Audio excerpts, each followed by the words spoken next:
श्रुतिस्मृतिपुराणानाम् आलयं करुणालयं नमामि भगवत्पादशङ्करं ಲೋಕಶಂಕರಂ. ಎಲ್ರಿಗೂ ನಮಸ್ಕಾರ. ಶಂಕರರು ನಿಧಾನವಾಗಿ ಮುಂದೆ ಹೆಜ್ಜೆ ಇಡ್ತಾ ಇದ್ದಾರೆ. ಅವರ ಹಿಂದೆ ಗಂಭೀರ ನಡೆಯಿಂದ ನಂದಿ ಬರ್ತಾ ಇದೆ. ಅದರ ಅಕ್ಕಪಕ್ಕದಲ್ಲಿ ನಾರಾಯಣ, ಸದಾಶಿವ, ಪರಮೇಶ್ವರ ಸಾಕ್ತಾ ಇದ್ದಾರೆ. ಬಾಲಗುರುವನ್ನು, ಅವರ ಶಿಷ್ಯವೃಂದವನ್ನು ದಾರಿಗುಂಟ ಇದ್ದ ಹಳ್ಳಿ ನಗರಗಳ ಗ್ರಾಮಸ್ಥರು ಆದರ ವಿಶ್ವಾಸಗಳಿಂದ, ಭಕ್ತಿ ಗೌರವಗಳಿಂದ ಸ್ವಾಗತಿಸಿ ಸತ್ಕರಿಸ್ತಾ ಇದ್ದಾರೆ. ಪ್ರಯಾಣ ಮಧ್ಯದಲ್ಲಿ ಅಲ್ಲಲ್ಲಿ ಅಗ್ರಹಾರಗಳಲ್ಲಿ ಇದ್ದ ಅಗ್ನಿಹೋತ್ರಿಗಳು, ವಿದ್ವಾಂಸರು ಕೂಡ ಶಂಕರರನ್ನು ತಮ್ಮಲ್ಲಿ ಆಹ್ವಾನಿಸ್ತಾ ಇದ್ದಾರೆ. ಶಾಸ್ತ್ರ ವಿಚಾರ ಮಾಡ್ತಿದ್ರು. ಈ ಬಾಲದಕ್ಷಿಣಾಮೂರ್ತಿಯ ಪ್ರತಿಭೆ ವರ್ಚಸ್ಸುಗಳಿಗೆ ಮಾರು ಹೋಗ್ತಿದ್ರು. ಶಂಕರರಾದರೂ ತಮ್ಮನ್ನು ವಾದದಲ್ಲಿ ಎದುರಿಸಿದ ವಿದ್ವಾಂಸರು ಚಿಕ್ಕವರಿರಲಿ, ದೊಡ್ಡವರಿರಲಿ, ಪಂಡಿತರಿರಲಿ, ಪೂರ್ಣ ಪಂಡಿತರಿರಲಿ, ಎಲ್ಲರನ್ನೂ ಕೂಡ ಶ್ರೀದೇವಿ ಸರಸ್ವತಿಯ ಮಕ್ಕಳು ಎಂದೇ ಭಾವಿಸಿ ಗೌರವದಿಂದ, ಸೌಜನ್ಯದಿಂದ ವರ್ತಿಸ್ತಿದ್ರು. ತಮ್ಮ ನಿಶಿತವಾದ ತರ್ಕದಿಂದ, ದೃಢವಾದ ತಾತ್ವಿಕ ನಿಷ್ಠೆಯಿಂದ ತಾವು ಸ್ವಲ್ಪವೂ ಕದಲದೆ ಇತರರ ವಿಚಾರಗಳಿಗೂ ಗೌರವ ಕೊಡುತ್ತಿದ್ದರು, ಮನ್ನಣೆಯನ್ನು ಕೊಡ್ತಾಯಿದ್ರು. ಹೀಗಾಗಿ ಬಾಲಗುರುವು ಹೋದಲ್ಲೆಲ್ಲ ಜನಮನವನ್ನು, ಹೃದಯವನ್ನು ಗೆಲ್ತಿದ್ರು. ಶ್ರೀ ಶಂಕರರ ವಾದ ತಮಗೆ ಸಮ್ಮತವಾಗಲಿ ಆಗದಿರಲಿ ಅವರ ವ್ಯಕ್ತಿತ್ವಕ್ಕೆ ಬಹುಜನ ಪಂಡಿತರು ಮಾರು ಹೋಗುತ್ತಿದ್ದರು. ಸಕಲ ಶಾಸ್ತ್ರಗಳಲ್ಲಿಯೂ ಇಷ್ಟು ಪ್ರೌಢ ಪಾಂಡಿತ್ಯವುಳ್ಳ ಈ ಬಾಲಸನ್ಯಾಸಿ ಸಾಕ್ಷಾತ್ ಸರಸ್ವತಿಯ ಅವತಾರವೇ ಇರಬೇಕು ಅಂತ ಎಲ್ಲರೂ ಕೂಡ ಅವರನ್ನು ಹೊಗಳ್ತಾ ಇದ್ದರು. ಹೀಗೆ ಪಾದಾರ್ಪಣೆ ಮಾಡಿದಗಳೆಲ್ಲ ಜನರ ಹೃದಯವನ್ನು ಗೆಲ್ತಾ ಬಾಲಗುರುವನ್ನು ಹಲವಾರು ಜನ ರಾಜಮಹಾರಾಜರು ಕರೆದು ಗೌರವಿಸಿದರು. ಅವರು ಭಕ್ತಿಪೂರ್ವಕವಾಗಿ ವಸ್ತುವಾಹನಗಳನ್ನು ಸಮರ್ಪಿಸಿದಾಗ ಶಂಕರರು, ಇವು ನನಗೆ ಅಗತ್ಯವಿಲ್ಲ, ಇವು ನಿಮ್ಮಲ್ಲೇ ಇರಲಿ, ಅವಶ್ಯವಾದಾಗ ನಾವೇ ಕೇಳ್ತೀವಿ ಅಂತ ಹೇಳಿ ವಾಪಸ್ಸಾಗ್ತಾಯಿದ್ರು. ರಾಜಸ್ಥಾನದಲ್ಲಿದ್ದ ಪಂಡಿತರು ತಾವು ರಚಿಸಿದ ಗ್ರಂಥಗಳನ್ನು ಕೊಟ್ಟಾಗ ಅವುಗಳನ್ನು ಮಾತ್ರ ಸ್ವೀಕರಿಸ್ತಿದ್ರು. ಸಂಚಾರವು ಹೀಗೇ ಕ್ರಮಿಸ್ತಾ ವಿಂಧ್ಯ ಪರ್ವತವನ್ನು ದಾಟಿ ಮುಂದಕ್ಕೆ ಹೋಯಿತು. ಹೈಹಯ, ಚೇದಿ, ಕೌಶಾಂಬಿ ಈ ರಾಜ್ಯಗಳ ಮೂಲಕ ಹಾದು ಯಮುನಾ ದಡದಲ್ಲಿ ಸ್ವಲ್ಪ ದಿವಸ ನೆಲೆಸಿದ್ದು ನಾಲ್ವರು ವಿಶ್ರಮಿಸ್ಕೊಳ್ತಾರೆ. ಅನಂತರ ಯಮುನೆಯ ತೀರದಲ್ಲೇ ಮುಂದೆ ಹೋಗ್ತಾ ಪ್ರಯಾಗ ಕ್ಷೇತ್ರಕ್ಕೆ ಬರ್ತಾರೆ. ಅಲ್ಲಿ ತ್ರಿವೇಣಿ ಸಂಗಮದಲ್ಲಿ ಸ್ನಾನ ಮಾಡ್ತಾರೆ. ಅಲ್ಲೊಂದೆರಡು ದಿವಸ ಇದ್ದು ಅಲ್ಲಿಯ ಪಂಡಿತರನ್ನು ಕಾಣುವ ಅಭಿಪ್ಸೆಯಿಂದ ಅಲ್ಲೇ ಇರ್ತಾರೆ. ಶಿಷ್ಯರು ಭಿಕ್ಷಾಟನೆಗೆ ಹೋಗ್ತಿದ್ದಾಗ ಶಂಕರರು ತಮ್ಮಲ್ಲಿದ್ದ ಗ್ರಂಥಗಳನ್ನು ಅವಲೋಕಿಸುತ್ತಲೋ ಅಥವಾ ನದಿ ತೀರದ ಪರ್ಣಕುಟಿಗಳಲ್ಲಿ ಇದ್ದ ಸಾಧು ಸಂತರೊಡನೆ ಸಂಭಾಷಿಸುತ್ತಲೂ ಇದ್ದರು. ಅಲ್ಲಿ ಇದ್ದಾಗಲೇ ಅವರಿಗೆ ಆಚಾರ್ಯ ಕುಮಾರಿಲ ಭಟ್ಟರ ವಿಚಾರ ತಿಳಿಯಿತು. ಆಚಾರ್ಯ ಕುಮಾರಿಲ ಭಟ್ಟರಿದ್ರಲ್ಲ, ಅವರು ವಿದ್ಯಾಭ್ಯಾಸಕ್ಕೆಂದು ತೀರಾ ಬಾಲ್ಯದಲ್ಲಿಯೇ ಪ್ರಯಾಗ ಕ್ಷೇತ್ರಕ್ಕೆ ಬಂದವರು. ಚತುರ್ವೇದಗಳನ್ನು, ವ್ಯಾಕರಣಶಾಸ್ತ್ರವನ್ನು, ತರ್ಕವನ್ನು, ಮೀಮಾಂಸವನ್ನು ಅಧ್ಯಯನ ಮಾಡಿದವರು. ಅವರ ತಂದೆಯವರು ಅಗ್ನಿಹೋತ್ರಿಯೂ ಸೋಮಯಾಜಿಯೂ ಆಗಿದ್ದರಿಂದ ಕುಮಾರಿಲ ಭಟ್ಟರಿಗೂ ಸಹಜವಾಗಿ ಯಜ್ಞಯಾಗಾದಿಗಳಲ್ಲಿ ಶ್ರದ್ಧೆ ಇತ್ತು. ಜೈಮಿನಿ ಮಹರ್ಷಿಗಳ ಪೂರ್ವ ಮೀಮಾಂಸಾ ಶಾಸ್ತ್ರವನ್ನು ವಿಶೇಷ ಅಕ್ಕರೆಯಿಂದ ಅಧ್ಯಯನ ಮಾಡಿದ್ದ ಕುಮಾರಿಲ ಭಟ್ಟರು ವೇದಗಳ ಆಂತರ್ಯವು ಕರ್ಮವೇ, ಕರ್ಮದಿಂದಲೇ ಮೋಕ್ಷ ಅಂತಕ್ಕಂಥ ನಿರ್ಧಾರವನ್ನು ತಳೆದಿದ್ದರು. ಅವರ ಕಾಲದಲ್ಲಿ ಬಹಳಷ್ಟು ಜನ ಮೀಮಾಂಸಕರು ಯಜ್ಞಯಾಗಾದಿಗಳಲ್ಲಿ ನಿಷ್ಠರಾಗಿದ್ದರು. ಹೆಚ್ಚು ಜನ ತೀರಾ ಲೌಕಿಕವಾದ ಕಾಮನೆಗಳನ್ನು ಗುರಿಯಾಗಿ ಹೊಂದಿ ಅವುಗಳ ಪ್ರಾಪ್ತಿಗಾಗಿ ಯಜ್ಞಯಾಗಾದಿಗಳನ್ನು ಮಾಡ್ತಾ ಜೈನ ಬೌದ್ಧರ ಟೀಕೆ ಅಪಹಾಸ್ಯಗಳಿಗೆ ಗುರಿಯಾಗಿದ್ದರು. ಕುಮಾರಿಲರಿಗೆ ಈ ಮೀಮಾಂಸಕರಿಗೆ ಸರಿಯಾದ ತಿಳುವಳಿಕೆಯನ್ನು ಕೊಟ್ಟು ತಪ್ಪನ್ನು ತಿದ್ದುವುದು, ಬೌದ್ಧರ ಕಟುಟೀಕೆಯನ್ನು ಎದುರಿಸಿ ಅವರನ್ನು ನಿರುತ್ತರರಾಗುವಂತೆ ಮಾಡೋದು ಮುಖ್ಯ ಕೆಲಸವಾಗಿತ್ತು. ರಾಜಾಶ್ರಯದಲ್ಲಿ ಇದ್ದ ಬೌದ್ಧರು ತಮ್ಮ ಅಭಿಚಾರಿಕ ತಾಂತ್ರಿಕ ಕೃತಿ ಪವಾಡಗಳಿಂದ ರಾಜರನ್ನು, ರಾಣಿವಾಸದವರನ್ನು ಮರುಳುಗೊಳಿಸಿ ವೇದಶಾಸ್ತ್ರ ಪಂಡಿತರುಗಳಿಗೆಲ್ಲ ತುಂಬ ಕಿರುಕುಳ ಕೊಡ್ತಾಯಿದ್ರು. ಇದನ್ನು ತಡೆಗಟ್ಟುವುದು ಹೇಗೆಂದು ಯೋಚಿಸಿದ ಕುಮಾರಿಲರು ತಾವು ಸ್ವತಃ ಬೌದ್ಧ ಮತವನ್ನು ಸ್ವೀಕರಿಸಿ ಬೌದ್ಧ ಧರ್ಮ ಮತ್ತು ತತ್ವಗ್ರಂಥಗಳನ್ನು ಗುರುಮುಖೇನ ಅಧ್ಯಯನ ಮಾಡಿದರು. ಕುಮಾರಿಲರು ಮಾರುವೇಷದಲ್ಲಿ ಬೌದ್ಧ ವಿದ್ಯಾಲಯದಲ್ಲಿದ್ದುದು ಬಹಳ ಕಾಲ ಗುಟ್ಟಾಗಿರಲಿಲ್ಲ. ಕುಮಾರಿಲರು ವೇಷಭೂಷಣದಲ್ಲಿ ಬೌದ್ಧರಾಗಿದ್ದರೂ ಹೃದಯ ಮನಸ್ಸು ಮಾತ್ರ ವೈದಿಕವಾಗೇ ಇತ್ತು. ಅವರು ದಿನನಿತ್ಯವೂ ತೀರಾ ನಸುಕಿನಲ್ಲಿಯೇ ಎದ್ದು ತಟಾಕಕ್ಕೆ ಸ್ನಾನಕ್ಕೆ ಹೋಗಿ ಅಲ್ಲಿಯೇ ತಮ್ಮ ಆಹ್ನಿಕವನ್ನು ಮಾಡಿ ಸ್ವಲ್ಪ ಕಾಲ ತೀರಾ ಸಣ್ಣ ದನಿಯಲ್ಲಿ ವೇದಪಾರಾಯಣ ಮಾಡ್ತಿದ್ರು. ಇದನ್ನು ಒಬ್ಬೊಬ್ಬರು ಭಿಕ್ಷುಗಳು ನೋಡ್ಕೊಂಬಿಟ್ಟಿದ್ರು. ಕುಮಾರಿಲರ ಎದುರಿನಲ್ಲಿಯೇ ಎಷ್ಟೋ ಸಲ ವೈದಿಕ ಧರ್ಮದ ಖಂಡನೆ ನಡೆದಾಗ ಕುಮಾರಿಲರು ಅನಿವಾರ್ಯವಾಗಿ ಸುಮ್ಮನಿರ್ತಿದ್ರು. ಅವರ ಪಾಕ ಮಾತ್ರ ಬೇಜಾರಾಗ್ತಿತ್ತು, ಕಂಗಳಲ್ಲಿ ನೀರು ತುಂಬ್ಕೋತಾ ಇತ್ತು. ಒಂದು ದಿವಸ ಗುಟ್ರಟ್ಟಾಯಿತು. ಕುಮಾರಲರಿಗೂ ಅವರ ಸಹಪಾಠಿಗಳಿಗೂ ಮಾತು ನಡೆದು ಚರ್ಚೆಗೆ ತೊಡಗಿ ಕುಮಾರಿಲರು ಬೌದ್ಧರ ಆಚಾರ ವಿಚಾರವನ್ನು ಟೀಕಿಸಿಬಿಟ್ಟರು. ಕೂಡಲೇ ವಿದ್ಯಾಲಯದ ಆಚಾರ್ಯ ಪ್ರಮುಖರವರೆಗೂ ದೂರ ಹೋಯಿತು. ಅವರು ಕುಮಾರಿಲರನ್ನು ಕರೆಸಿ ವಿಚಾರಣೆ ಮಾಡಿ ತಕ್ಷಣವೇ ವಿದ್ಯಾಲಯವನ್ನು ಬಿಟ್ಟು ಹೊರಡಬೇಕು ಅಂತ ಆಜ್ಞೆ ಮಾಡಿದರು. ಕುಮಾರಿಲರು ತಮ್ಮ ಕೊಠಡಿಗೆ ಹೋಗಿ ತಮ್ಮ ಪುಸ್ತಕಗಳನ್ನು ಎತ್ತುಕೊಂಡು ಖಿನ್ನರಾಗಿ ಹೊರಗೆ ಬಂದಾಗ ಅವರಿಂದ ಒಳಗಾಗಿರ್ತಕ್ಕಂಥ ಒಂದು ತುಂಟ ವಿದ್ಯಾರ್ಥಿಗಳು ಅವರನ್ನು ವಿಶ್ವವಿದ್ಯಾಲಯದ ಮೇಲ್ಮಹಡಿಯಿಂದ ಕೆಳಕ್ಕೆ ತಳ್ಳಿಬಿಟ್ಟರು. ಬ್ರಹ್ಮಚಾರಿಯೂ ಯೋಗಾಭ್ಯಾಸ ನಿರತರೂ ಆಗಿದ್ದ ಕುಮಾರಿಲರು ಮೇಲಿಂದ ಕೆಳಕ್ಕೆ ಬಿದ್ದರೂ ವಿಶೇಷ ಅಪಾಯವಾಗಲಿಲ್ಲ. ಕಣ್ಣಿಗೆ ಏಟು ಬಿದ್ದು ಕಣ್ಣೊಂದು ನಿಷ್ಕ್ರಿಯವಾಯಿತು. ಆದರೆ ಮನಸ್ಸಿಗೆ ತುಂಬ ಘಾಸಿಯಾಯಿತು. ತಾವು ದೇಶವನ್ನೆಲ್ಲ ಸಂಚರಿಸಿ ಬೌದ್ಧ ಧರ್ಮದ ಆಚಾರ ವಿಚಾರವನ್ನು ಖಂಡಿಸುವುದಾಗಿಯೂ ವೈದಿಕ ಧರ್ಮದ ಪುನಃಸ್ಥಾಪನೆಗೆ ಯತ್ನಿಸುವುದಾಗಿಯೂ ಪ್ರತಿಜ್ಞೆ ಮಾಡಿದರು. ಅಂದಿನಿಂದ ಹಗಲು ರಾತ್ರಿ ಅವರಿಗೆ ಅದೇ ಕೆಲಸ ಆಯಿತು. ದೇಶ ಸಂಚಾರ, ಬೌದ್ಧರ ಆಚಾರ ವಿಚಾರ ಖಂಡನೆ. ಕುಮಾರಿಲರು ತಮ್ಮ ನಿಲುವನ್ನು ಸಮರ್ಥಿಸಲು ಹಲವಾರು ಉದ್ಗ್ರಂಥಗಳನ್ನು ರಚಿಸಿದರು. ಕುಮಾರಿಲ ಭಟ್ಟರು ಶಾಬರ ಭಾಷ್ಯಕ್ಕೆ ಟೀಕೆಗಳನ್ನು, ಶ್ಲೋಕವಾರ್ತಿಕ ಮತ್ತು ತಂತ್ರವಾರ್ತಿಕ ಅಂತಕ್ಕಂಥ ಉದ್ಗ್ರಂಥಗಳನ್ನು ಬರೆದರು. ತಮ್ಮ ಜೀವಿತದ ಧ್ಯೇಯವಾದ ವೈದಿಕ ಧರ್ಮದ ರಕ್ಷಣೆ ಮತ್ತು ಕರ್ಮ ಮಾರ್ಗದ ಪುನರುತ್ಥಾನಕ್ಕಾಗಿ ಅವರು ದೇಶದಿಂದ ದೇಶಕ್ಕೆ ಸಂಚರಿಸಿದರು. ಬೌದ್ಧ ಪಂಡಿತರುಗಳನ್ನು ವಾದಕ್ಕೆ ಆಹ್ವಾನಿಸಿದರು. ಅವರ ತತ್ವಗಳನ್ನು, ಆಚಾರಗಳನ್ನು ತರ್ಕದ ಒರೆಗಲ್ಲಿಗೆ ಹಚ್ಚಿ ತೀಡಿದರು. ಬೌದ್ಧ ಮತದಲ್ಲಿ ಹೊಕ್ಕಿದ್ದ ಅನೈತಿಕತೆಯನ್ನು ಎತ್ತಿ ತೋರಿಸಿದರು. ನೈರಾತ್ಮ್ಯವಾದವನ್ನು ಖಂಡಿಸಿದರು. ಆಚಾರ್ಯ ಕುಮಾರಿಲರು ಏಕಾಂಗಿಯಾಗಿ ಮಾಡ್ತಿದ್ದ ಈ ಕೆಲಸವನ್ನು ಕೇಳಿ ಶಂಕರರು ವಿಸ್ಮಿತರಾದರು. ಈ ಮಹಾತ್ಮರನ್ನು ಒಮ್ಮೆ ಭೇಟಿ ಮಾಡಬೇಕು ಅಂತ ಅಪೇಕ್ಷೆ ಅವರಲ್ಲಿ ಉಂಟಾಯಿತು. ಅವರೇನು ಮಾಡ್ತಾರೆ, ಭಿಕ್ಷಾಟನೆಯಿಂದ ಹಿಂದಿರುಗಿದ ತಮ್ಮ ಶಿಷ್ಯರನ್ನು ಕರೆದು, ಈ ಸ್ಥಳದಲ್ಲಿ ಆಚಾರ್ಯ ಕುಮಾರಿಲ ಭಟ್ಟರೆಂಬ ಮೀಮಾಂಸದರ್ಶನ ಮೂರ್ಧನ್ಯರಿದ್ದಾರೆ ಅಂತ ನನಗೆ ತಿಳಿದು ಬಂತು. ನೀವು ಹೋಗಿ ಅವರ ದರ್ಶನ ಮಾಡಬೇಕು. ಈ ದಿನದ ಭಿಕ್ಷೆಯಾದ ನಂತರ ಅವರ ಗೃಹಕ್ಕೆ ತೆರಳಿ ಅವರ ಸಮಯ ಅವಕಾಶ ತಿಳ್ಕೊಂಡು ಬನ್ನಿ ಅಂತ ಹೇಳಿದರು. ನಾರಾಯಣ, ಸದಾಶಿವ ಇಬ್ಬರು ಮಧ್ಯಾಹ್ನದ ಭೋಜನ ಮುಗಿಸಿ ನಗರದ ಹತ್ರ ಹೊರಡ್ತಾರೆ. ಕುಮಾರಿಲರ ಮನೆಯನ್ನು ಹುಡುಕೋದವರಿಗೆ ಕಷ್ಟವಾಗಲಿಲ್ಲ. ಮಹಾದ್ವಾರದತ್ತ ಒಬ್ಬ ಒಟುವನ್ನು ಕರೆದು, ಸೋದರ, ನಾವು ದಕ್ಷಿಣ ದೇಶದಿಂದ ಬಂದಿದ್ದೇವೆ. ನಮ್ಮ ಗುರುಗಳಾದ ಶ್ರೀ ಶಂಕರಾಚಾರ್ಯರು ನಿಮ್ಮ ಗುರುಗಳಾದ ಶ್ರೀ ಕುಮಾರಿಲ ಭಟ್ಟಪಾದರನ್ನು ಕಾಣಬೇಕು ಅಂತ ಅಪೇಕ್ಷಿಸ್ತಾ ಇದ್ದಾರೆ. ಅವರ ಸಮಯ ಹೇಗೆ ವಿಚಾರಿಸ್ತೀರಾ ಅಂತ ಹೇಳಿದರು. ಆಗ ಒಟುವು, ಬ್ರಾಹ್ಮಣರೇ, ನಮ್ಮ ಆಚಾರ್ಯರು ಸಂಚಾರದಲ್ಲಿದ್ದಾರೆ. ಈಗ ಮಾಹಿಷ್ಮತಿಯಲ್ಲಿರುವ ಅವರ ಶಿಷ್ಯ ಶ್ರೀ ವಿಶ್ವರೂಪರು ಒಂದು ಬೃಹತ್ ಯಜ್ಞ ನಡೆಸ್ತಾ ಇದ್ದಾರೆ. ಆಚಾರ್ಯರು ಅಲ್ಲಿಗೆ ದಯಮಾಡಿಸಿದ್ದಾರೆ. ಅವರು ಬರುವುದು ಇನ್ನೊಂದು ಪಕ್ಷವಾದರೂ ಆಗಬಹುದು ಅಂತ ಹೇಳ್ತಾರೆ. ನಮ್ಮ ಆಚಾರ್ಯರ ಆಜ್ಞೆ ಹೊಂದಿದೆ. ತಮ್ಮ ಗೃಹಕ್ಕೆ ಬಂದ ಅತಿಥಿಗಳನ್ನು ಸತ್ಕರಿಸಿ ಕಳಿಸಬೇಕೆಂದು ಅವರ ಅಪ್ಪಣೆ. ಆದ್ದರಿಂದ ನೀವು ನಿಮ್ಮ ಗುರುಗಳನ್ನು ಕರೆತಂದು ಒಂದೆರಡು ದಿನ ಇಲ್ಲಿ ಇದ್ದು ನಮ್ಮ ಸತ್ಕಾರ ಸೇವೆಗಳನ್ನು ಸ್ವೀಕರಿಸಬೇಕೆಂದು ಕೋರ್ತೀನಿ ಅಂತ ಹೇಳ್ತಾನೆ. ಬಂಧುವೇ, ನಿನ್ನ ಆಹ್ವಾನಕ್ಕಾಗಿ ನಾವು ಕೃತಜ್ಞರು. ನಾವೀಗ ವಾರಣಾಸಿಯತ್ತ ಪ್ರಯಾಣ ಹೊರಟಿದ್ದೇವೆ. ಪಂಡಿತರು, ವಿದ್ವಾಂಸರೆಂದರೆ ನಮ್ಮ ಗುರುಗಳಿಗೆ ತುಂಬ ಆದರ ವಿಶ್ವಾಸ. ಅವರನ್ನು ದರ್ಶಿಸಿ ಶಾಸ್ತ್ರ ವಿಚಾರ ಮಾಡೋದು ಅವರ ಅಭ್ಯಾಸ. ಅದಕ್ಕಾಗಿ ಅವರು ನಮ್ಮನ್ನು ಇಲ್ಲಿಗೆ ಕಳುಹಿಸಿದರು. ನಿಮ್ಮ ಆಚಾರ್ಯರು ಈಗ ಸದ್ಯದಲ್ಲಿ ಹಿಂದಿರುಗಿ ಬರುವುದಿಲ್ಲವಾದ್ದರಿಂದ ನಾವು ನಮ್ಮ ಗುರುಗಳಲ್ಲಿ ಈ ವಿಚಾರವನ್ನು ವಿನಂತಿಸುತ್ತೇವೆ ಅಂತ ಹೇಳಿ ಸದಾಶಿವ ನಾರಾಯಣಗಳಿಂದ ವಾಪಸ್ಸಾಗ್ತಾರೆ. ಶಿಷ್ಯರು ಆಚಾರ್ಯ ಕುಮಾರಿಲರು ಮಾಹಿಷ್ಮತಿಗೆ ಹೋಗಿರೋದನ್ನು, ಅವರ ಆಗಮನ ಇನ್ನೂ ತಡ ಅಂತ ಗುರುವಿಗೆ ಹೇಳ್ತಾರೆ. ಶ್ರೀ ಶಂಕರರು ಆಚಾರ್ಯರನ್ನು ಸಂದರ್ಶಿಸಲು ಆಗಲಿಲ್ಲವಲ್ಲ ಅಂತ ಖಿನ್ನರಾದರೂ ಮುಂದೆ ಅವರ ದರ್ಶನವನ್ನು ಪಡೆಯಬಹುದು ಎಂದುಕೊಳ್ತಾರೆ. ಪ್ರಯಾಗ ಕ್ಷೇತ್ರದಿಂದ ಮುಂದೆ ವಾರಣಾಸಿ ಹತ್ರ ಅಲ್ಲಿಗೆ ಹೋಗ್ತಾರೆ. ಪ್ರಯಾಗ ಕ್ಷೇತ್ರದಲ್ಲಿ ಬ್ರಹ್ಮದೇವ ಅನೇಕ ಯಜ್ಞಗಳನ್ನು ನಡೆಸಿದ್ದನ್ನು, ಭಾರದ್ವಾಜ ಮಹರ್ಷಿಯು ನೂರಾರು ಜನ ವಿದ್ಯಾರ್ಥಿಗಳಿಗೆ ವೇದಪಾಠ ಮಾಡಿಸಿದ್ದನ್ನು ಮಾತಾಡ್ಕೊಳ್ತಾ ಮುಂದೆ ಹೋಗ್ತಾ ಇದ್ದಾರೆ.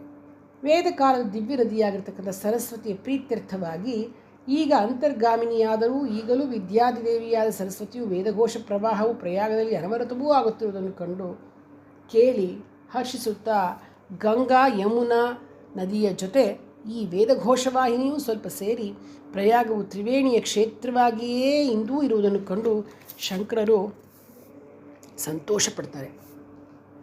ಮುಕ್ತಿ ಕ್ಷೇತ್ರವಾದ ಕಾಶಿಗೆ ಶ್ರೀ ಬಾಲಗುರು ಶಂಕರರು ಅವರ ತರುಣ ಶಿಷ್ಯರು ಬರ್ತಿದ್ದ ಹಾಗೆಯೇ ಸಂಜೆಯ ಬಿಸಿಲಿನಲ್ಲಿ ಇದ್ದಕ್ಕಿದ್ದಂತೆ ಮಳೆ ಸುರಿಯುತ್ತೆ. ನಂದಿಯೊಡನೆ ಸಾಕ್ಷಾತ್ ಪರಮೇಶ್ವರನೇ ಪಾದಚಾರಿಯಾಗಿ ಬರ್ತಿರುವಂಥ ಏಕರಿಗೆ ಕಂಡಿತ್ತು. ರಂಗವಲ್ಲಿಯನ್ನು ಹಾಕುವ ಮುನ್ನ ನೆಲಕ್ಕೆ ನೀರು ಚಿಮುಕಿಸುವಂತೆ ಬಿದ್ದ ಮಳೆಯು ಬಿಸಿಲ ಬೇಗೆಯನ್ನು ಸರಿಸಿ ನೆಲವನ್ನು ಗಾಳಿಯನ್ನು ತಂಪಾಗಿಸಿತು. ಕಾಶಿಯು ಭರತಖಂಡದ ವಿದ್ವಾಂಸರ ತೌರ್ಮನೆ ಇದ್ದ ಹಾಗೆ. ಅಲ್ಲಿ ಸಾಹಿತ್ಯ, ಅಲಂಕಾರ, ತರ್ಕ, ವ್ಯಾಕರಣ, ಮೀಮಾಂಸಾ, ಯೋಗ, ವೇದಾಂತ ಶಾಸ್ತ್ರಗಳ ವಿದ್ವಾಂಸರಿದ್ದರು. ವೇದಾಧ್ಯಯನ ಸಂಪನ್ನರಾದ ಪಂಡಿತರಿದ್ದರು. ವಿದ್ಯೆಗಾಗಿ, ಜ್ಞಾನಕ್ಕಾಗಿ ಬಾಯಾರಿದವನಿಗೆ, ಹಸಿದವನಿಗೆ ಅದು ಪ್ರಸಾದ ಕೇಂದ್ರವಾಗಿತ್ತು.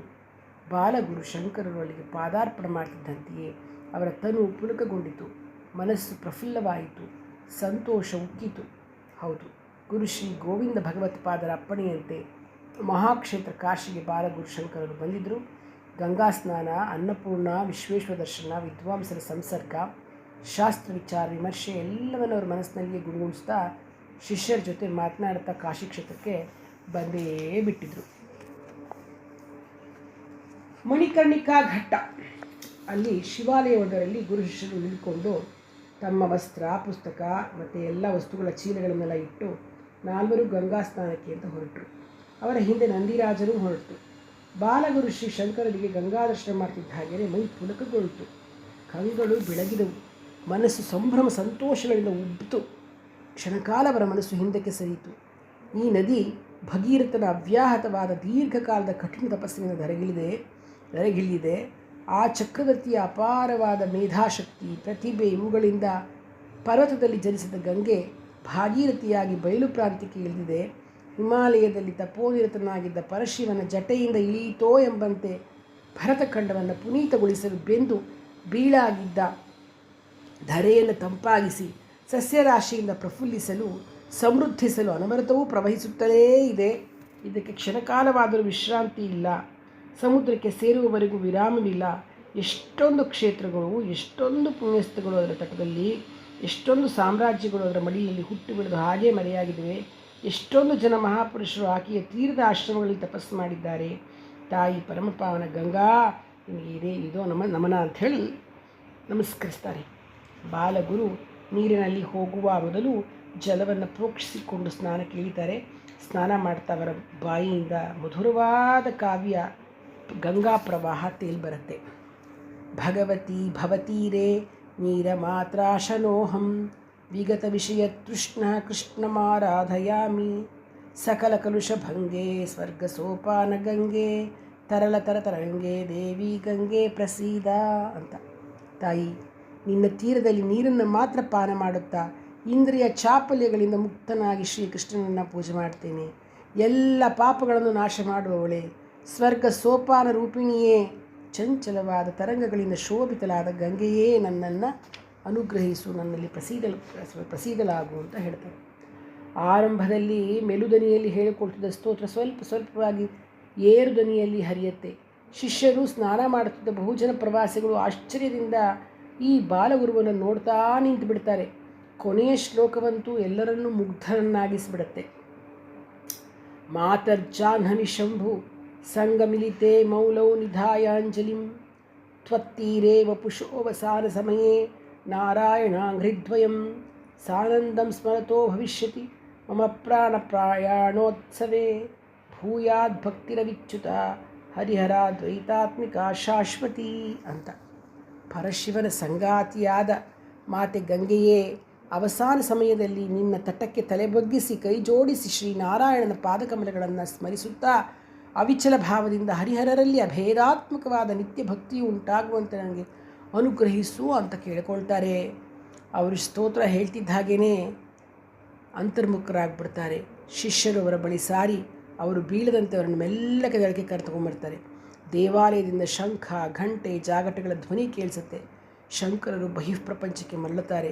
ಮೈ ಒರೆಸಿಕೊಂಡು ವಸ್ತ್ರವನ್ನು ಧರಿಸಿ ಭಸ್ಮ ರುದ್ರಾಕ್ಷಮಾಲಾಲಂಕೃತರಾದ ಗುರು ಶ್ರೀ ವಿಶ್ವನಾಥ ಮಂದಿರದ ಹತ್ರ ಬರ್ತಾರೆ. ಈ ಬಾಲ ಸನ್ಯಾಸಿಯನ್ನು, ಅವರ ತರುಣ ಶಿಷ್ಯರನ್ನು ನೋಡಿದ ಜನ ಅವರ ಹಿಂದೆಯೇ ಶಿವಾಲಯದತ್ತ ಸರಸರನೆ ನಡೀತಾರೆ. ನಂದಿರಾಜನಂತೂ ಶ್ರೀ ವಿಶ್ವನಾಥ ಗೋಪುರವನ್ನು ಕಂಡ ಕೂಡಲೇ ಆವೇಶದಿಂದ ನೆಗೆಯುತ್ತಾ ಚಿಮ್ಮುತ್ತಾ ದೇವಾಲಯದತ್ತ ಓಡುತ್ತಾ ಧಾವಿಸುತ್ತೆ. ಮೆಲುದನಿಯಲ್ಲಿ ಭಕ್ತರು ಶಂಭೋ ಶಂಕರ ಮಹಾದೇವ, ಜಯ ಶ್ರೀ ಶಂಕರ ಗುರುದೇವ ಅಂತ ಹೇಳ್ಕೊಳ್ತಾ ಇರ್ತಾರೆ. ಎಲ್ಲರೂ ದೇವಾಲಯದ ಮಹಾದ್ವಾರದತ್ತ ಬರ್ತಾರೆ. ಬಾಲ ಯತೀಶ್ವರರು ದೇವಾಲಯದ ಮಹಾದ್ವಾರದಲ್ಲಿ ನಿಂತುಕೊಳ್ತಾರೆ. ಅವರ ಮನಸ್ಸು ಸಂತೋಷದಿಂದ ಸಂಭ್ರಮದಿಂದ ಉಬ್ಬುತ್ತೆ. ಅವರು ಆನಂದಾತಿರೇಕದಿಂದ ಮೈಮರಿತಾರೆ.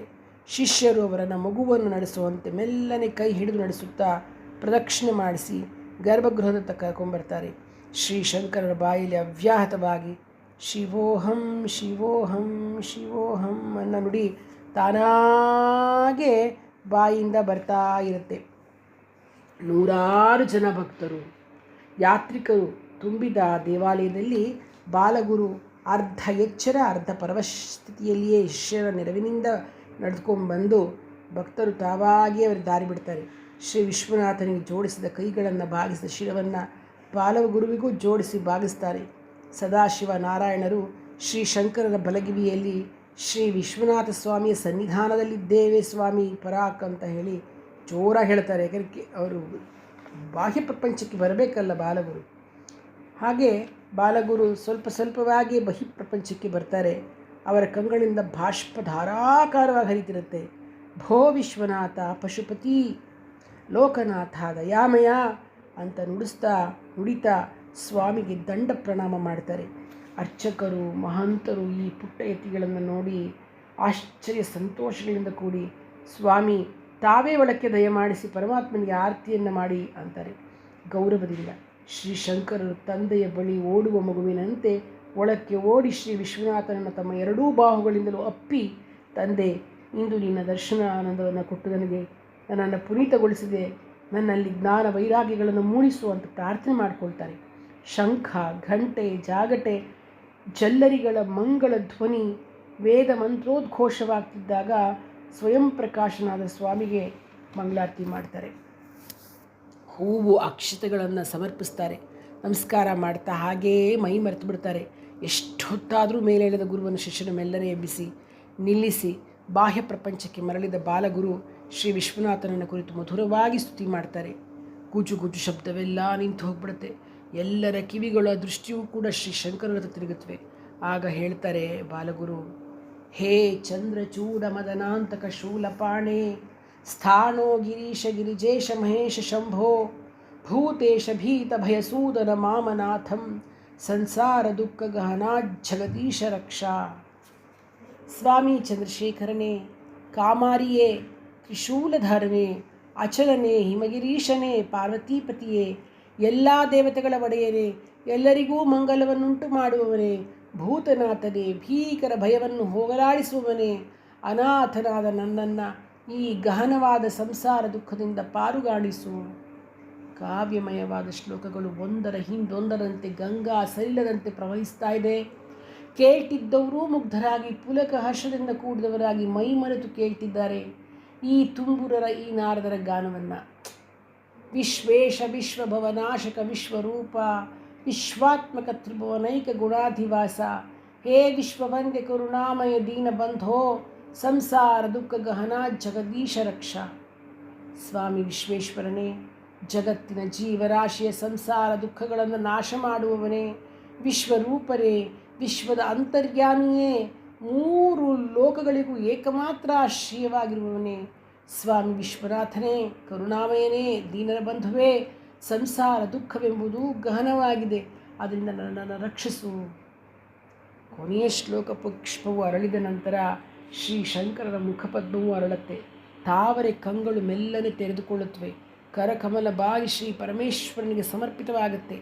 ಮಹಂತರು ಶ್ರೀ ಪ್ರಸಾದ ಗಂಧವನ್ನು ಬಿಲ್ವವನ್ನು ಚಿನ್ನದ ಹರಡವಾಣದಲ್ಲಿಟ್ಟು ಬಾಲಯತಿಯ ಮುಂದೆ ಗೌರವದಿಂದ ಅರೆಬಾಗಿ ನಿಂತುಕೊಳ್ತಾರೆ. ಬಾಲಗುರು ಶ್ರೀಗಂಧವನ್ನು ಶ್ರೀಪತ್ರೆಯನ್ನು ಸ್ವೀಕರಿಸ್ತಾರೆ. ಅನಂತರ ಉಳಿದವರಿಗೆ ಪ್ರಸಾದ ವಿನಿಯೋಗವಾಗುತ್ತೆ.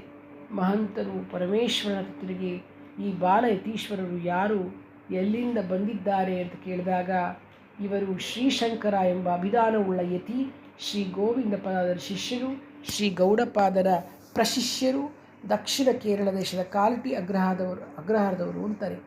ಮುಂದೆ ಎತ್ತ ಕಡೆ ಅವರು ವಿಜಯ ಮಾಡುತ್ತಾರೆ ಅಂತ ಕೇಳಿದಾಗ ಬದ್ರಿಕಾಶ್ರಮಕ್ಕೆ ಹೊರಟಿದ್ದಾರೆ. ಈ ಕ್ಷೇತ್ರದಲ್ಲಿ 1-2 ಮಾಸಗಳಿದ್ದು ವಿದ್ವಾಂಸರ ಪರಿಚಯ, ಶಾಸ್ತ್ರ ವಿಚಾರ ವಿನಿಮಯ ಮಾಡಿಕೊಳ್ಳುವ ಅಪೇಕ್ಷೆಯನ್ನು ಹೊಂದಿದ್ದಾರೆ. ಇಲ್ಲಿ ಎಲ್ಲಿ ಇಳಿದುಕೊಂಡಿದ್ದೀರಿ, ಭಿಕ್ಷಾದಿಗಳ ಬಗ್ಗೆ ವ್ಯವಸ್ಥೆ ಏನು ಅಂತ ಕೇಳಿದಾಗ ಮಣಿಕರ್ಣಿಕಾ ಘಟ್ಟದ ಶ್ರೀ ಶಂಕರೇಶ್ವರ ದೇವಾಲಯದಲ್ಲಿ ಬಿಡಾರವನ್ನು ಮಾಡಿದ್ದೇವೆ. ಇನ್ನು ಸಂಜೆಯಷ್ಟೇ ನಾವು ಬಂದುದು ಭಿಕ್ಷೆಗೆ ಮಧುಕರಿಯಿಂದ ವ್ಯವಸ್ಥೆ ಮಾಡಿಕೊಳ್ಳುತ್ತೇವೆ. ನಿಮ್ಮ ಗುರುವು ನೀವು ಇಲ್ಲಿ ಎಷ್ಟು ದಿನ ಬೇಕಾದರೂ ಇರಬಹುದು. ಇದು ಶ್ರೀ ಮಾತೆ ಅನ್ನಪೂರ್ಣೇಶ್ವರಿಯ ಧಾಮ. ನೀವೆಲ್ಲೂ ಭಿಕ್ಷೆಗಾಗಿ ಹೋಗಬೇಕಾದ ಅಗತ್ಯವಿಲ್ಲ. ಶ್ರೀ ಅನ್ನಪೂರ್ಣೇಶ್ವರಿಯ ಪ್ರಸಾದ ನಿಮಗೆ ನಿತ್ಯವೂ ಬರುವಂತೆ ನಾವು ವ್ಯವಸ್ಥೆ ಮಾಡುತ್ತೇವೆ ಅಂತ ಹೇಳ್ತಾರೆ. ಕಾಶಿಯ ನರೇಶ ಈಶ್ವರಿ ಕೃಷ್ಣಸಿಂಹರ ಆಸ್ಥಾನದಲ್ಲಿ ವಿದ್ವಾಂಸರ, ಪಂಡಿತರ, ಬಹುಶಾಸ್ತ್ರಜ್ಞರ ದೊಡ್ಡ ಸಮೂಹವೇ ಇದೆ. ನೀವು ಅವರೊಡನೆ ಶಾಸ್ತ್ರ ವಿಚಾರ ವಿನಿಮಯ ವಾಕ್ಯಾರ್ಥವನ್ನು ಮಾಡಲು ಸಹ ನಾವು ವ್ಯವಸ್ಥೆ ಮಾಡ್ತೇವೆ ಎಂದರು. ಶ್ರೀ ವಿಶ್ವೇಶ್ವರನ ಆಲಯದ ಮಹಂತರು ಶ್ರೀಶಂಕರರು ಅವರ ಶಿಷ್ಯರು ಈ ಆದರಪೂರ್ವಕವಾದ ನುಡಿಗಳನ್ನು ಕೇಳಿ ಸಂತೋಷಪಡ್ತಾರೆ. ಎಲ್ಲರಿಂದಲೂ ಬೀಳ್ಕೊಂಡವರು ತಮ್ಮ ಬಿಡಾರಕ್ಕೆ ಹಿಂದಿರುಗ್ತಾರೆ. ಶ್ರೀ ಶಂಕರೇಶ್ವರ ದೇವಾಲಯದ ಅರ್ಚಕರು ಈ ಯಾತ್ರಿಕರಿಗೆ ವಿಸ್ತಾರವಾದ ಕೊಠಡಿಯೊಂದನ್ನು ಬಿಟ್ಟುಕೊಟ್ಟು ಒಂದು ಕಂದೀಲು, ತುಪ್ಪದ ಹಣತೆಗಳನ್ನು ಕೊಟ್ಟು, ಸ್ವಾಮಿ ಶ್ರೀ ಶಂಕರೇಶ್ವರನಿಗೆ ನಿವೇದನವಾದ ಹಾಲು ಹಣ್ಣು ಇಲ್ಲಿವೆ, ಇವು ತಮ್ಮ ಫಲಾಹಾರಕ್ಕೆ ರಾತ್ರಿ ಹೊರಗಡೆ ತಿರುಗಬೇಕಾದಲ್ಲಿ ಈ ಕಂದೀಲನ್ನು ಉಪಯೋಗಿಸಿ ತಮ್ಮ ಓದು ಬರಹಕ್ಕೆ ತುಪ್ಪದ ದೀಪಗಳು ತಮಗೆ ಇನ್ನೇನಾದರೂ ಬೇಕಾಗಿದ್ದರೆ ತಿಳಿಸಿ ಅಂತಾರೆ. ಶ್ರೀ ಶಂಕರರಿಗೂ ಶಿಷ್ಯರಿಗೂ ಈ ಪ್ರೀತ್ಯಾದರದ ನಡೆ ನುಡಿ ತುಂಬ ಖುಷಿಯಾಗುತ್ತೆ. ಮಹಂತರೇ, ನಿಮ್ಮ ವಿಶ್ವಾಸಪೂರ್ಣವಾದ ಈ ಉಪಕಾರಕ್ಕೆ ನಾವು ಕೃತಜ್ಞರು. 2 ತಿಂಗಳ ಕಾಲ ನಾವು ನಿಮ್ಮ ಅತಿಥಿಗಳಾಗಿರುತ್ತೇವೆ ಎಂದರು. ಅರ್ಚಕರು ಸಂತೋಷವಾಗಿದೆ ಅಂತ ಹೇಳಿ ಗರ್ಭಗುಡಿಯ ಬಾಗಿಲನ್ನು ಹಾಕಿ ಹೊರಟರು. ಪರಮೇಶ್ವರನು ಪುಸ್ತಕಗಳ ಗಂಟನ್ನು ಬಿಚ್ಚಿ ಓಲೆಗರಿಯ ಗ್ರಂಥಗಳನ್ನೆಲ್ಲ ಜೋಡಿಸಿಡ್ತಾನೆ. ನಾರಾಯಣ ವಸ್ತ್ರಗಳ ಗಂಟನ್ನು ಬಿಚ್ಚಿ ಗುರುವಿನ ವಸ್ತ್ರಗಳನ್ನೆಲ್ಲ ಮಡಿಚೀಲದಲ್ಲಿ ಇಡ್ತಾನೆ. ಉಳಿದವರ ವಸ್ತ್ರಗಳನ್ನೆಲ್ಲ ಪ್ರತ್ಯೇಕವಾಗಿ ಜೋಡಿಸಿದ್ದಾನೆ. ಕಂಠವನ್ನು ತಾಡಪತ್ರವನ್ನು ಹಿಡಿದುಕೊಂಡು ಶ್ರೀಶಂಕರರ ಬಳಿ ಬಂದು ಬಾಲಗುರು ಅಂತಾನೆ. ಏನು ನಾರಾಯಣ, ಈ ಸಂಜೆ ನೀನು ಮಾಡಿದ ಗಂಗಾಸ್ತವ ಮತ್ತು ಶಿವನಾಮಾವಲ್ಲಿಷ್ಟಕವನ್ನು ಬರೆದುಕೊಳ್ಳಲಿಕ್ಕೆ ನಾನು ಸಿದ್ಧನಾಗಿ ಬಂದಿರಲಿಲ್ಲ. ಆದ್ದರಿಂದ ಈಗ ಬರೆದುಕೋಬೇಕು. ಕಂಠ ಓಲೆಗರಿಗಳನ್ನು ತಂದು ನಿಂತಿದ್ದಾನೆ ಅಲ್ವೇ ನಾರಾಯಣ? ಮೊದಲು ಬಾಲಗುರುವಿಗೆ ಫಲಾಹಾರವಾಗಲಿ, ಬೆಳಗಿನ ಭಿಕ್ಷೆಯೂ ಸರಿಯಾಗಿರಲಿಲ್ಲ. ನಮಗೆಲ್ಲ ಗುರುವಾದರೂ ಆತನಿನ್ನೂ ಬಾಲಕ ತಾನೆ, ತಮಗಿಂತ ತೀರಾ ಚಿಕ್ಕವನು ತಾನೆ. ಮೊದಲು ಆಹಾರ ಮಾಡಿ ತಿಂದ್ಕೊಳ್ಳಿ, ಆನಂತರ ನಿನಗೆ ಶ್ಲೋಕವನ್ನು ಹೇಳ್ತಾನೆ, ನೀನು ಬರೆದುಕೋ ಅಂತ ಸದಾಶಿವ ಹೇಳ್ತಾನೆ. ಬಾಲಗುರು ನಗೆಯನ್ನು ಬಿಡುತ್ತಾ, ಕುಳಿತುಕೋ ನಾರಾಯಣ, ಬರೆದುಕೊಳ್ಳುವೆಯಂತೆ. ಪಕ್ಕದಲ್ಲಿ ಹಣ್ಣನ್ನು ಬಿಡಿಸಿಟ್ಕೋ, ಸಣ್ಣ ಚೂರು ಮಾಡಿಕೊಂಡು ಬಾಯಲ್ಲಿ ಹಾಕ್ಕೊಳ್ತಾ ಬರೀ, ನಾನೂ ಹಾಗೆ ಹೇಳ್ತೇನೆ ಎಂದರು. ಎಲ್ಲರೂ ಹಣ್ಣನ್ನು ತಿಂತಾ ಹಾಲನ್ನು ಕುಡಿಯುತ್ತಾ ಕೂತ್ಕೊಂಡ್ರು. ಬಾಲಗುರು ಆ ಸಂಜೆ ರಚಿಸಿದ ಸ್ತೋತ್ರಗಳನ್ನು ಜ್ಞಾಪಿಸಿಕೊಳ್ಳುತ್ತಾ ಹೇಳಿದರು. ನಾರಾಯಣ ಅವುಗಳನ್ನು ತುಪ್ಪದ ದೀಪದ ಬೆಳಕಿನಲ್ಲಿ ಬರೆದುಕೊಳ್ತಾನೆ. ಧನ್ಯವಾದಗಳು.